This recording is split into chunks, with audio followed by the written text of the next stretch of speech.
ನಮಸ್ಕಾರ ಗೆಳೆಯರೇ. ಇವತ್ತು ನಾವು ಮಲೆನಾಡಿನ ಅತ್ಯಂತ ಪವಿತ್ರ, ಶಾಂತ ಹಾಗೂ ಸುಂದರವಾದ ಜಾಗಕ್ಕೆ ಬಂದಿದ್ದೀವಿ. ಅದೇ ಚಿಕ್ಕಮಗಳೂರು ಜಿಲ್ಲೆಯ ತುಂಗಾ ನದಿಯ ದಂಡೆಯ ಮೇಲಿರೋ ಪುಣ್ಯಕ್ಷೇತ್ರ ಶೃಂಗೇರಿ. ಜ್ಞಾನದ ದೇವತೆಯಾದ ಶ್ರೀ ಶಾರದಾಂಬೆ ನೆಲೆಸಿರೋ ಈ ಪವಿತ್ರ ಭೂಮಿಯ ಇತಿಹಾಸ ಮತ್ತು ವಿಶೇಷತೆಗಳನ್ನು ಇವತ್ತಿನ ವಿಡಿಯೋದಲ್ಲಿ ನಾವು ಕಣ್ಣಾರೆ ನೋಡೋಣ. ಬನ್ನಿ, ಇವತ್ತಿನ ಪಯಣ ನಮ್ಮ ಶೃಂಗೇರಿ ಕಡೆಗೆ.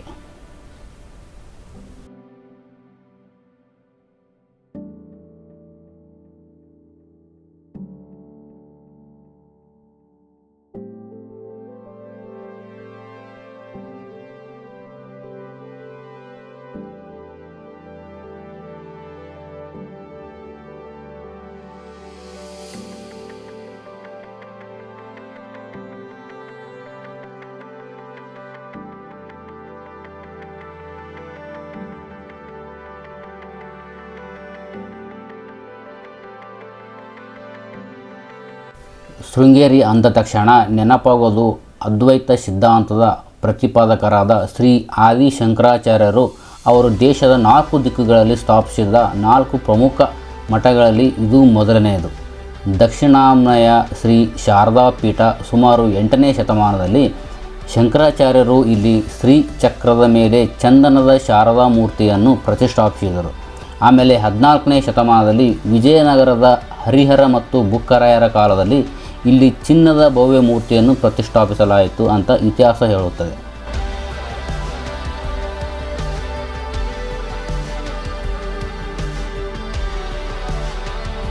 ಶಾರದಾಂಬೆ ದೇವಸ್ಥಾನದ ಆವರಣದಲ್ಲೇ ಇರೋ ಮತ್ತೊಂದು ಅದ್ಭುತ ಅಂದರೆ ಈ ವಿದ್ಯಾಶಂಕರ ದೇವಸ್ಥಾನ. ಇದು ಹೊಯ್ಸಳ ಮತ್ತು ವಿಜಯನಗರ ಶೈಲಿಯ ವಾಸ್ತುಶಿಲ್ಪದ ಅಪೂರ್ವ ಸಂಗಮ. ಇದರ ಒಳಗೆ 12 ರಾಶಿ ಕಂಬಗಳಿವೆ. ಇದರ ವಿಶೇಷತೆ ಏನೆಂದರೆ, ಸೂರ್ಯ ಯಾವ ತಿಂಗಳಲ್ಲಿ ಯಾವ ರಾಶಿಯಲ್ಲಿ ಇರುತ್ತಾನೋ ಆ ತಿಂಗಳಿನ ಸೂರ್ಯ ಮೊದಲ ಕಿರಣ ಕರಾರುವಕ್ಕಾಗಿ ಆಯಾ ರಾಶಿಯ ಕಂಬದ ಮೇಲೆಯೇ ಬೀಳುತ್ತೆ. ನಮ್ಮ ಪೂರ್ವಜರ ಖಗೋಳ ಜ್ಞಾನಕ್ಕೆ ಇದಕ್ಕಿಂತ ದೊಡ್ಡ ಉದಾಹರಣೆ ಬೇಕಾ?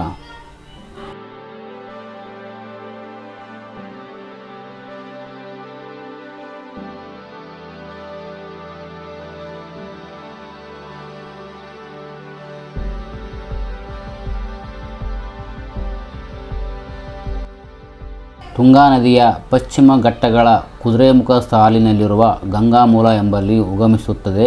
ಅಲ್ಲಿಂದ ಹರಿದು ಬರುವ ಈ ನದಿ ಶೃಂಗೇರಿ ಕ್ಷೇತ್ರದ ಸೌಂದರ್ಯವನ್ನು ಇಮ್ಮಡಿಗೊಳಿಸಿದೆ. ಹಿಂದೂ ಧರ್ಮದಲ್ಲಿ ಈ ನದಿಗೆ ಅತ್ಯಂತ ಪವಿತ್ರ ಸ್ಥಾನವಿದೆ. ತುಂಗಾಪಾನಂ ಗಂಗಾ ಸ್ನಾನಂ ಎಂಬ ಪ್ರಸಿದ್ಧ ಗಾದೆ ಇದೆ. ಅಂದರೆ ಗಂಗಾ ನದಿಯಲ್ಲಿ ಸ್ನಾನ ಮಾಡಿದರೆ ಎಷ್ಟು ಪುಣ್ಯ ಸಿಗುತ್ತದೆಯೋ ಅಷ್ಟೇ ಪುಣ್ಯ ತುಂಗಾ ನದಿಯ ನೀರನ್ನು ಕುಡಿದರೆ ಸಿಗುತ್ತದೆ ಎಂಬುದು ನಂಬಿಕೆ. ಇದರ ನೀರು ಅತ್ಯಂತ ಸಿಹಿಯಾಗಿದ್ದು ಔಷಧೀಯ ಗುಣಲಕ್ಷಣಗಳನ್ನು ಹೊಂದಿದೆ ಎಂದು ಹೇಳಲಾಗುತ್ತದೆ.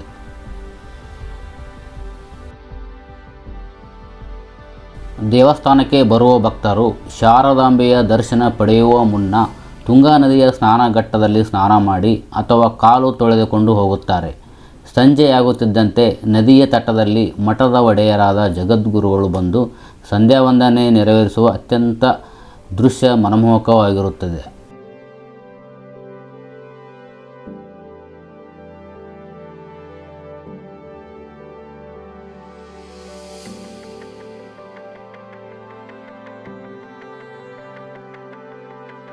ಶಂಕರಾಚಾರ್ಯರು ಈ ಜಾಗವನ್ನೇ ಮಠ ಸ್ಥಾಪನೆಗೆ ಯಾಕೆ ಆರಿಸಿಕೊಂಡರು ಅನ್ನೋದರ ಹಿಂದೆ ಒಂದು ರೋಚಕ ಕಥೆ ಇದೆ. ಒಮ್ಮೆ ಶಂಕರಾಚಾರ್ಯರು ತುಂಗಾ ನದಿಯ ದಂಡೆಯ ಮೇಲೆ ನಡೆದುಕೊಂಡು ಹೋಗ್ತಿರಬೇಕಾದರೆ ಕಡು ಬಿಸಿಲಿನಲ್ಲಿ ಪ್ರಸವ ವೇದನೆಯಲ್ಲಿದ್ದ ಕಪ್ಪೆಯೊಂದಕ್ಕೆ ಒಂದು ಕಾಳಿಂಗ ಸರ್ಪವು ಹೆಡೆ ಎತ್ತಿ ನೆರಳು ಕೊಡುತ್ತಿರುವುದನ್ನು ನೋಡುತ್ತಾರೆ.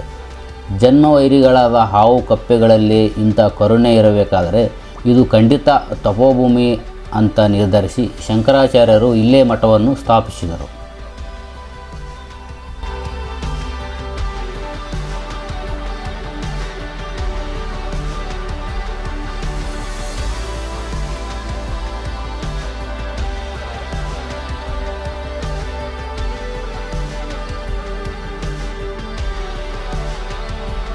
ಶೃಂಗೇರಿಗೆ ಬಂದು ತುಂಗಾ ನದಿಯ ಮೀನುಗಳಿಗೆ ಮಂಡಕ್ಕಿ ಹಾಕದಿದ್ದರೆ ಪ್ರವಾಸ ಅಪೂರ್ಣ.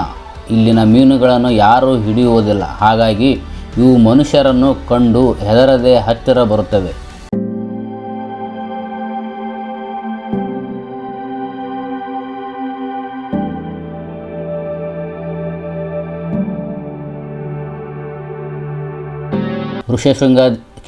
ಶೃಂಗೇರಿಯಿಂದ ಕೇವಲ 9 ಕಿಲೋಮೀಟರ್ ಇದೆ. ಹೊರನಾಡು ಶ್ರೀ ಅನ್ನಪೂರ್ಣೇಶ್ವರಿ ಶೃಂಗೇರಿಯಿಂದ ಸುಮಾರು 44 ಕಿಲೋಮೀಟರ್, ಸಿರಿಮನೆ ಫಾಲ್ಸು ಶೃಂಗೇರಿಯಿಂದ 15 ಕಿಲೋಮೀಟರ್ ಮತ್ತು ಇನ್ನಷ್ಟು ಪ್ರವಾಸಿ ತಾಣಗಳಿವೆ. ನೀವು ಒಮ್ಮೆ ಸುತ್ತಮುತ್ತಲಿನ ಪ್ರವಾಸಿ ತಾಣಗಳನ್ನು ಭೇಟಿ ನೀಡಿ ಮರೆಯಬೇಡಿ. ಇನ್ನು ಶೃಂಗೇರಿ ಮಠದ ಅನ್ನದಾನ ತುಂಬ ಪ್ರಸಿದ್ಧವಾದದ್ದು. ಇಲ್ಲಿ ಪ್ರತಿದಿನ ಸಾವಿರಾರು ಭಕ್ತರಿಗೆ ಪ್ರಸಾದದ ವ್ಯವಸ್ಥೆ ಇರುತ್ತದೆ. ಮನಸ್ಸಿಗೆ ಶಾಂತಿ, ಜ್ಞಾನದ ವಿಕಾಸ ಎರಡನ್ನೂ ನೀಡುವ ಶೃಂಗೇರಿ ಶಾರದಾಂಬೆಯ ದರ್ಶನ ಪ್ರತಿಯೊಬ್ಬರೂ ತಮ್ಮ ಜೀವನದಲ್ಲಿ ಒಮ್ಮೆಯಾದರೂ ಮಾಡಬೇಕಾದದ್ದು. ನಿಮಗೂ ಈ ವಿಡಿಯೋ ಇಷ್ಟ ಆಗಿದರೆ ದಯವಿಟ್ಟು ಲೈಕ್ ಮಾಡಿ, ನಿಮ್ಮ ಫ್ಯಾಮಿಲಿ ಮತ್ತು ಫ್ರೆಂಡ್ಸ್ ಜೊತೆ ಶೇರ್ ಮಾಡಿ. ನೀವಿನ್ನು ನಮ್ಮ ಚಾನಲ್ಗೆ ಸಬ್ಸ್ಕ್ರೈಬ್ ಆಗಿಲ್ಲ ಅಂದರೆ ಈಗಲೇ ಸಬ್ಸ್ಕ್ರೈಬ್ ಆಗಿ. ಮತ್ತೊಂದು ಸುಂದರ ಜಾಗ ಪರಿಚಯದೊಂದಿಗೆ ಮುಂದಿನ ವಿಡಿಯೋದಲ್ಲಿ ಸಿಗೋಣ. ಎಲ್ಲರಿಗೂ ಧನ್ಯವಾದಗಳು.